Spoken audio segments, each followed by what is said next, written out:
Association व वसुंधरा महाविद्यालय घाटनांदूर यांच्या संयुक्त विद्यमाने आयोजित 7वी चाइल्ड व 18वी मिनी स्टेट चॅम्पियनशिप स्पर्धा 21 ते 23 ऑगस्ट या दरम्यान पार पडणार आहे। आज या स्पर्धेचं परभणी जिल्ह्याचे पोलीस अधीक्षक यांच्या उमावत साहेब यांच्या हस्ते उद्घाटन झालं। या स्पर्धेसाठी महाराष्ट्रातून जवळपास 33 जिल्ह्यातील 500 ते 550 खेळाडू, पंच अधिकारी व राज्य संघटनेचे पदाधिकारी, जिल्हा सचिव, मार्गदर्शक असे सर्वजण या स्पर्धेसाठी सहभागी झालेले आहे। या स्पर्धा 23 तारखेला या स्पर्धेचं बक्षीस वितरण आहे। आमदार राहुल पाटील साहेब व आमदार राजेश विटेकर साहेब यांच्या हस्ते बक्षीस वितरण 23 तारखेला सायंकाळी 5 वाजता संपन्न होणार आहे।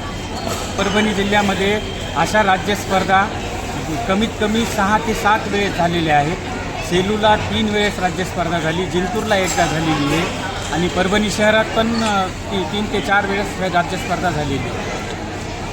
त्यासाठी परभणी जिल्ह्यातील यजमान संघ पण मुलामुलींचा या स्पर्धेत सहभागी आहे आणि सर्व स्पर्धकांना तसेच राज्य संघटनेचे सचिव उदय डोंगरे सर, आमचे मार्गदर्शक दुधारे सर, आटोळे सर, हे सर्व राज्य संघटनेचे पदाधिकारी पण या स्पर्धेसाठी आलेले आहेत आणि सर्व स्पर्धकांना या स्पर्धेसाठी शुभेच्छा देतो। काही आमच्याकडनं राहायची, बाकी जेवणाची सर्व व्यवस्था व्यवस्थित केलेली आहे। काही राहिलेलं असत तर त्याबद्दल आम्ही आता दिलगीर आहोत आणि आमच्या पद्धतीने आम्ही पूर्ण व्यवस्था करण्याचा प्रयत्न